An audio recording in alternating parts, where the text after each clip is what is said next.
Hello everyone, welcome to my channel let's go with Madhumita. দেখো আজকে সকাল থেকে শুরু করছি ব্লগটা।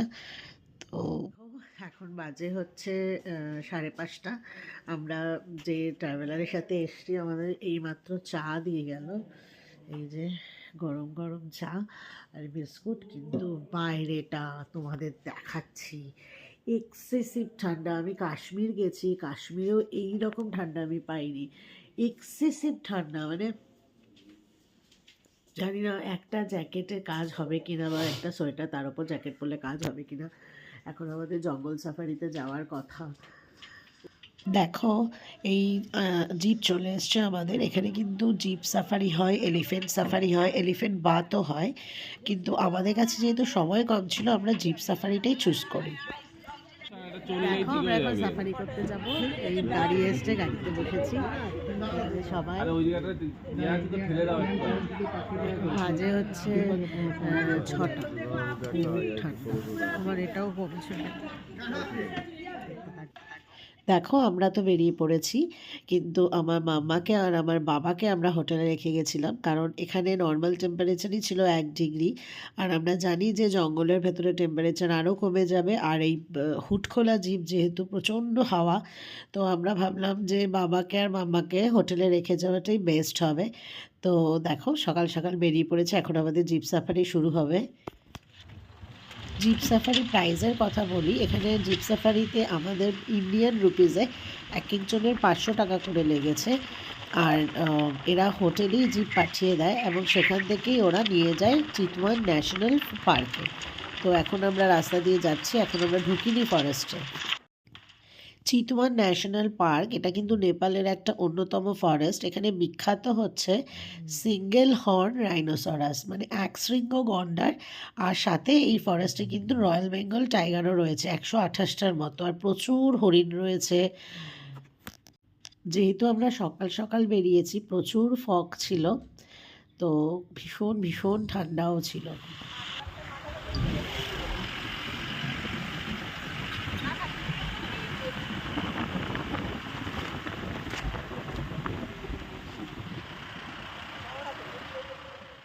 দেখো আমরা আমাদের যাত্রার শুরুতেই এক অদ্ভুত ঘটনার সম্মুখীন হই, যে গ্রামের ভেতর দিয়ে আমাদের নিয়ে যাওয়া হচ্ছিল, আমরা সেখানে এনার দেখা পাই।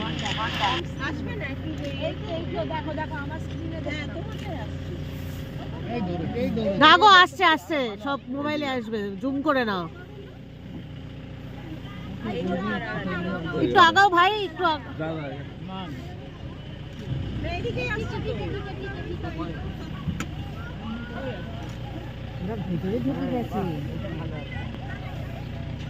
ও ঢোকার মুখেই গন্ডারের দর্শন।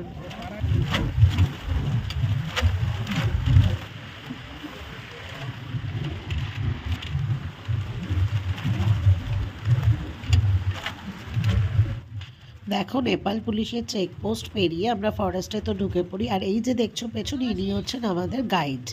এখানে কিন্তু সাফারিতে গাইড বাধ্যতামূলক, এবং গাইড তোমাকে অনেক হেল্পও করবে, বিভিন্ন গাছ দেখিয়ে তোমাকে চেনাবে, বিভিন্ন কোথায় কোন পশু পাখি রয়েছে কিনা ওরাই সব থেকে বেস্ট বলতে পারবে।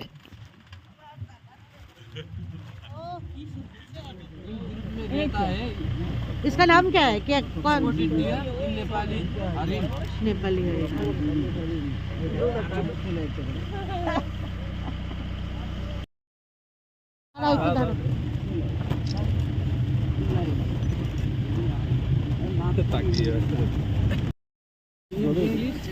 Lesser assistant. কি?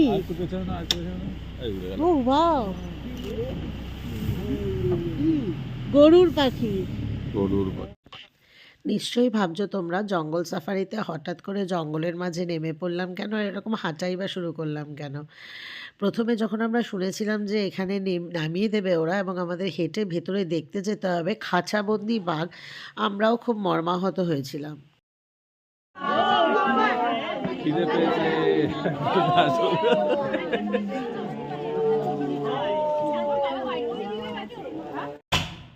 প্রথমে ভেবেছিলাম আমাদের ওখানের আলিপুর চিড়িয়াখানা বা বিভিন্ন চিড়িয়াখানায় তো খাঁচাবন্দি বাঘ আমরা দেখি, তো এতটা হেঁটে গিয়ে জঙ্গলের ভিতর খাঁচাবন্দি বাঘ দেখবই বা কেন, কিন্তু এটা না দেখলে অনেকটা বড় মিস হয়ে যেত, কারণ এই বাঘগুলো ছিল মানুষ খেকো বাঘ।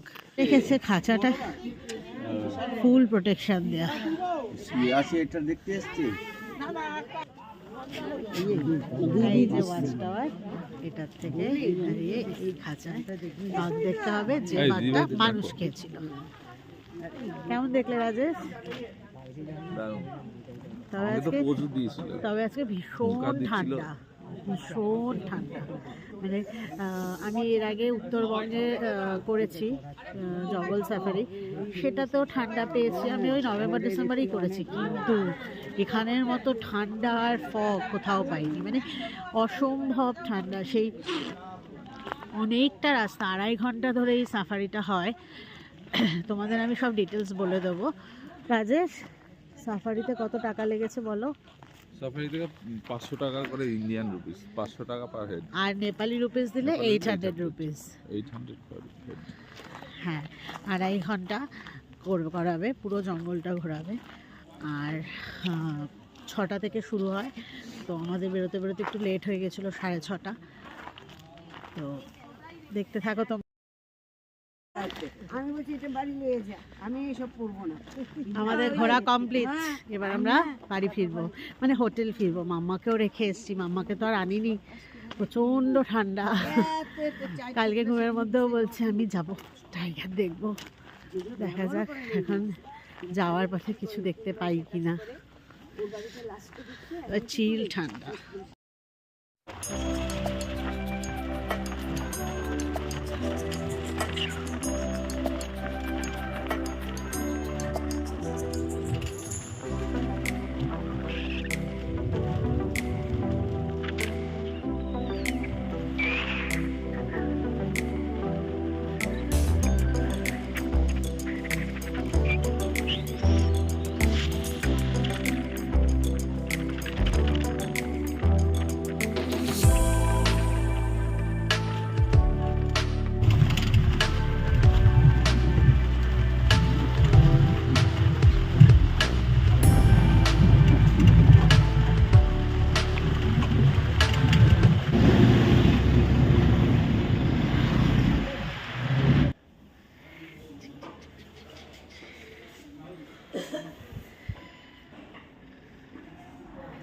এই যে আমরা করে এলাম সাফারি, আর এখন আমার ম্যাডাম উঠেছে।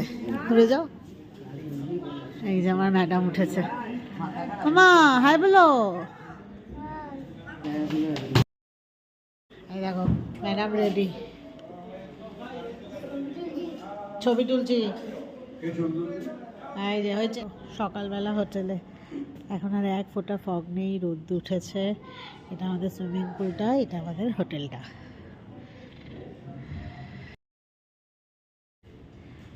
এখন আমরা চলে যাচ্ছি এখান থেকে। এখন আমাদের নেক্সট ডেস্টিনেশন হচ্ছে লুম্বিনী।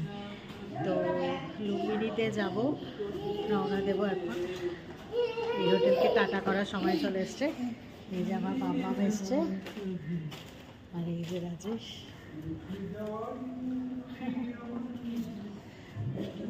দেখতে থাকো তোমরা। তো আমাদের জঙ্গল সাফারিও শেষ, আজকে আমাদের চিতওয়ানের শেষ দিন। আমরা নেক্সট চলেছি লুম্বিনীতে, যেখানে গৌতম বুদ্ধের জন্মস্থান।